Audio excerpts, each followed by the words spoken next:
नमस्कार, आप देख रहे हैं आज तक। आपके साथ मैं हूं सईद अंसारी। स्वागत है आपका शंखनाद में। शंखनाद में सबसे पहले शुरुआत एक बड़ी खबर के साथ। गृह मंत्री अमित शाह जम्मू कश्मीर के दौरे के आज दूसरे दिन जम्मू कश्मीर में एक जनसभा को संबोधित करने के बाद आरएसपुरा सेक्टर में भारत पाकिस्तान के बॉर्डर के आखिरी पोस्ट पर पहुंचे, जवानों का हौसला बढ़ाया। इस दौरान जम्मू कश्मीर के उपराज्यपाल मनोज सिन्हा भी गृह मंत्री अमित शाह के साथ मौजूद थे। भारत पाकिस्तान की बॉर्डर के अंतिम पोस्ट पर भी अमित शाह गए हैं और ये संदेश है हमारे जवानों को कि हम आपके साथ हैं। ये संदेश साथ ही साथ पाकिस्तान को है कि आपको मुंह तोड़ जवाब दिया जाएगा।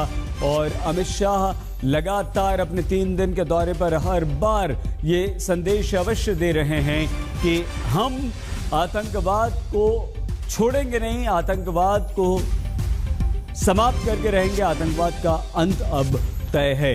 और ये देखिए जो अमित शाह की चाय पीते हुए तस्वीरें इस वक्त आप देख रहे हैं। भारत पाकिस्तान सीमा की अंतिम पोस्ट पर अमित शाह पहुंचे हैं। एलजी मनोज सिन्हा उनके साथ थे और अपने इस दौरे पर केंद्रीय गृह मंत्री अमित शाह विभिन्न पैरामिलिट्री फोर्सेस, सेना, हमारी खुफिया तंत्र और विभिन्न खुफिया एजेंसियों के प्रमुखों के साथ एक महत्वपूर्ण बैठक कर चुके हैं।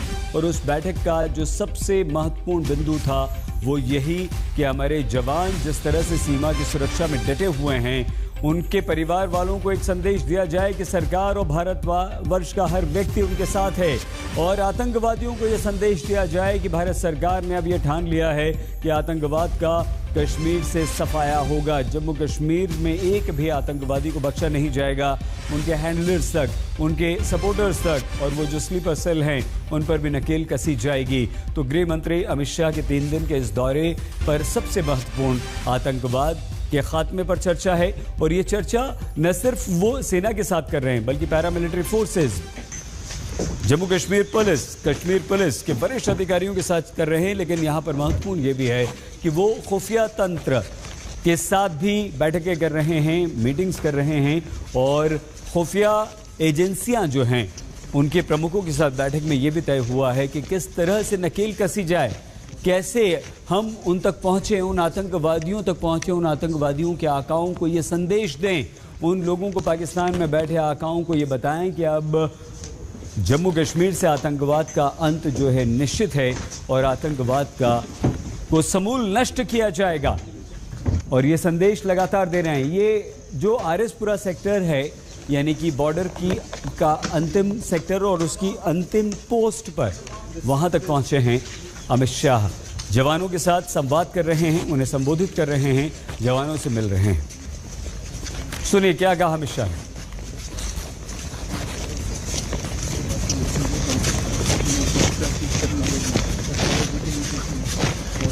गृह मंत्री अमित शाह पहुंचे हैं 3 दिन के जम्मू कश्मीर के दौरे पर और आज शाम अचानक जम्मू में गुरुद्वारा में लोगों से मिलने के बाद, माइनॉरिटीज में विश्वास जगाने की कोशिशों के बाद वो पहुंच गए सीधे आरएसपुरा के सेक्टर में।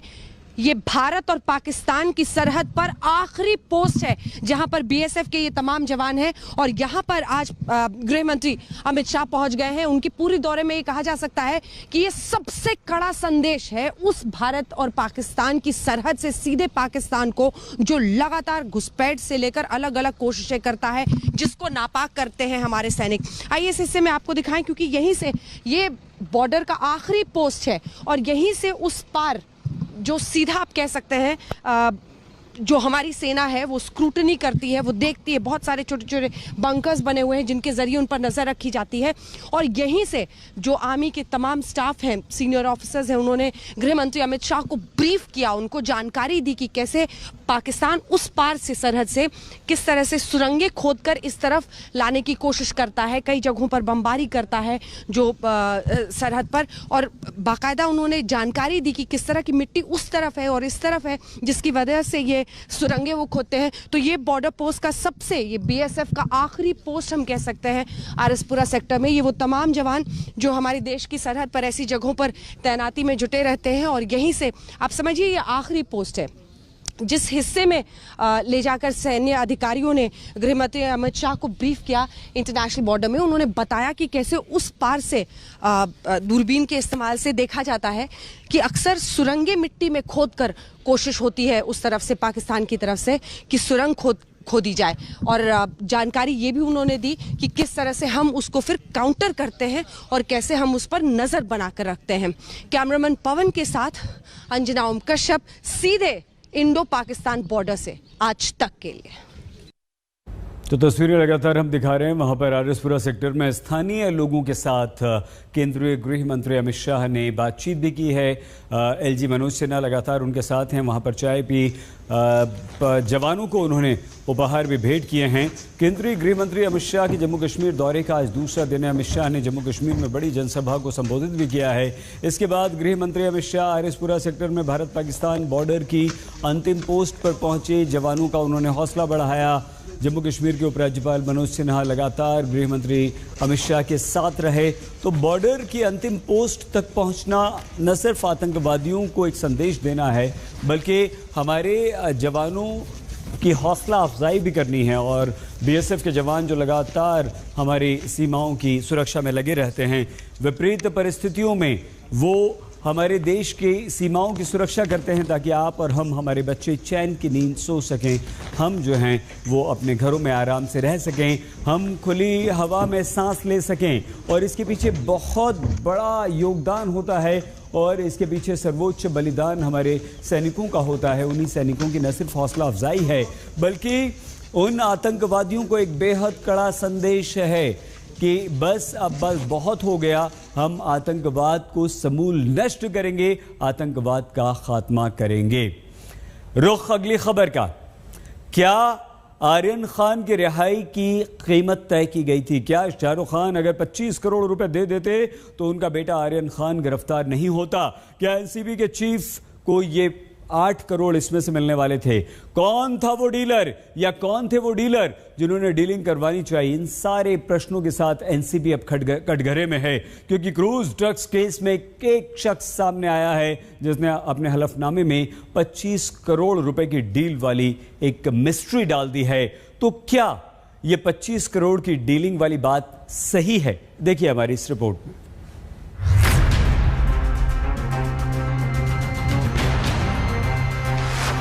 25 का बॉन्ड डाल, लास्ट 18 में फाइनल कर, 8 अपने को वानखेड़े को देना, 10 अपने को बांट लेना। किनारे रखिए इस बात को कि सिनेमा वाले ड्रग्स के साए में है। किनारे रखिए इस बात को भी कि आर्यन को मंगलवार को बेल मिलेगी या नहीं, अब तो नई मिस्ट्री है। 25 करोड़ वाली नई मिस्ट्री।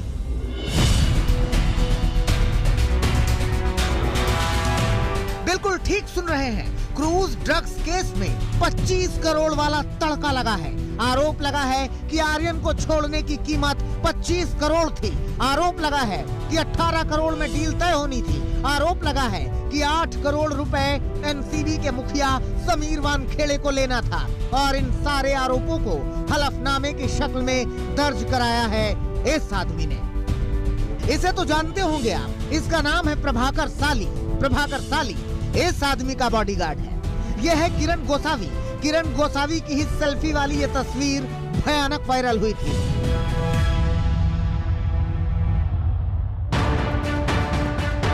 आर्यन जब पकड़ा गया था तो गोसावी ही था जो किसी से आर्यन की बात करा रहा था। इतने दिनों से गायब रहने वाला गोसावी का बॉडीगार्ड प्रभाकर साली सामने आया तो हैरान करने वाले आरोपों के साथ। उसने आरोप लगाया कि आर्यन की रिहाई की कीमत 25 करोड़ थी। 18 करोड़ में डील पक्की होनी थी।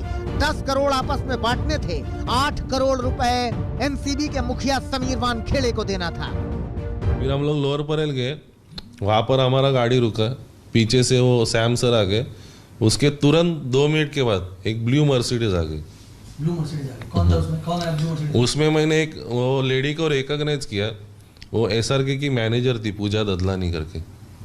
आपको कैसे पता पूजा ददलानी थी? सर मैंने अभी 2 मिनट पहले बोला था कि सोशल मीडिया पे ना एसआरके की मैनेजर कौन है, बॉडीगार्ड कौन है, या फिर सलमान खान का बॉडीगार्ड कौन है, या मतलब हम लोग डेली देखते रहते, रीड करते रहते, तो तुरंत पहचानने में आ जाता है।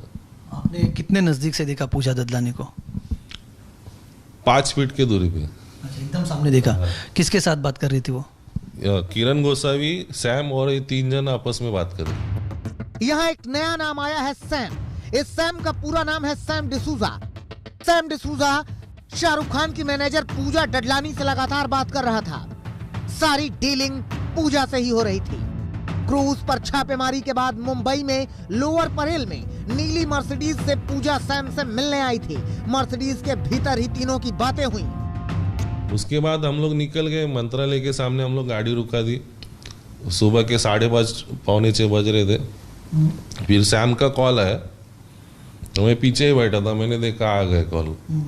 तो बोला वो पूजा मैडम फोन नहीं उठा रहे, तो किरण गोसावी ने बोला चल जान दे, छोड़ दे, मैं भी जा रहा हूँ घर पे। आरोपों पर गौर करें तो जाहिर सी बात है कि बात इसी 25 करोड़ की डीलिंग पर ही हुई होगी।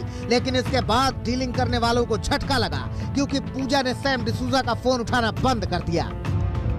प्रभाकर साली ने एक और बयान दिया कि समीर वानखेड़े ने उससे कोरे कागज पर हस्ताक्षर करवाया। वहां पर सालेकर करके एक ऑफिसर थे एनसीबी के, सालेकर। तो उन्होंने मुझे पेपर्स दिया, बोलते इस पे साइन कर। बोला सर ब्लैंक है ये पूरा। अच्छा, वहां से वानखेड़े साहब आ गए। वानखेड़े मतलब समीर वानखेड़े? समीर वानखेड़े, हाँ। उन्होंने मुझे बोला अरे साइन कर रहे काय ना होत, मतलब सर ब्लैंक है। तो सालेकर साहब बोले अरे कर काय ना होत करो। एक मिनट, आप ये बात कह रहे हैं कि आपने एज अ पंच जो साइन किया था वहां पर, आपने ब्लैंक पेपर पर साइन किया था? कम से कम 9 से 10 पेपर पे मैंने साइन किया था। ब्लैंक, सब ब्लैंक। यहाँ एक और ट्विस्ट है। फोटो में दिख रहे इस किरण गोसावी ने प्रभाकर को महालक्ष्मी भेजा ये कहकर कि वहां से इसे 2 अनजान आदमी 50 लाख रुपए देंगे। प्रभाकर ने रुपयों से भरा कपड़े का बैग लिया और निकल पड़ा चर्च गेट की ओर, क्योंकि चर्च गेट में सैम डिसूजा पैसों का इंतजार कर रहा था।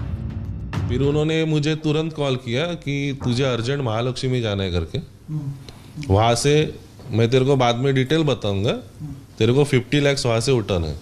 50 लाख महालक्ष्मी से? हाँ। किसके पास से आपको बोला गया था?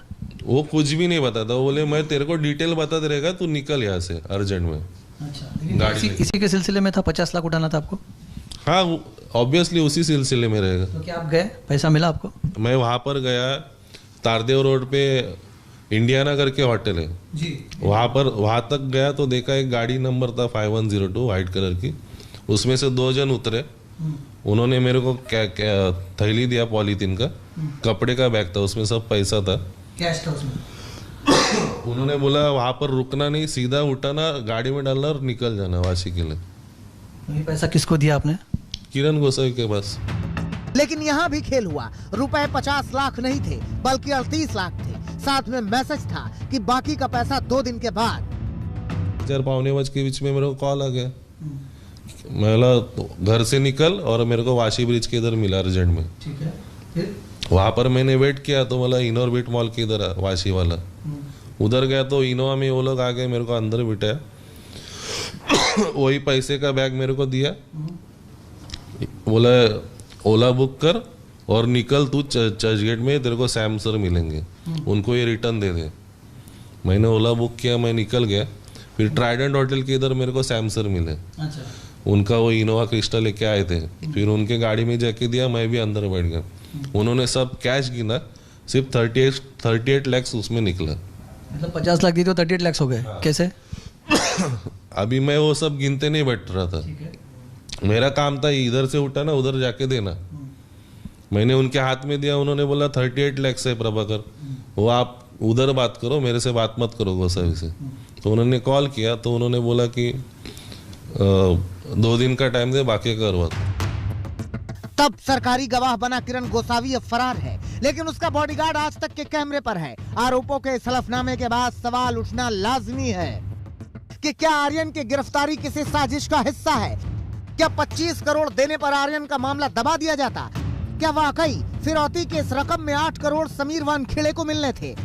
क्या अंतिम समय में शाहरुख खान ने पैसे देने से इनकार कर दिया? सैम डिसूजा कौन है? सैम डिसूजा किसके कहने पर 25 करोड़ की रकम मांग रहा था? और कहां है सैम डिसूजा? एनसीबी पर सवाल सख्त हैं और आरोप बहुत ही गहरे। तो एनसीबी की तरफ से भी सवालों का जवाब दिया गया। इन आरोपों के खिलाफ कानूनी कार्रवाई की जाएगी। जाहिर सी बात है कि समीर वानखेड़े सवालों के घेरे में है और प्रभाकर साली का ये वीडियो और हलफनामा आर्यन के पक्ष में है। लेकिन सच ये भी जानना होगा कि प्रभाकर के आरोपों में कितनी सच्चाई है। कमलेश सुतार के साथ साहिल जोशी, मुंबई, आज तक। मुंबई क्रूज ड्रग्स केस में अब ये एक नया मोड़ आ गया है, यानी कि इस केस की दिशा और दशा बदल रही है। बहुत छोटा सा ब्रेक, आप देखते रहिए आज तक।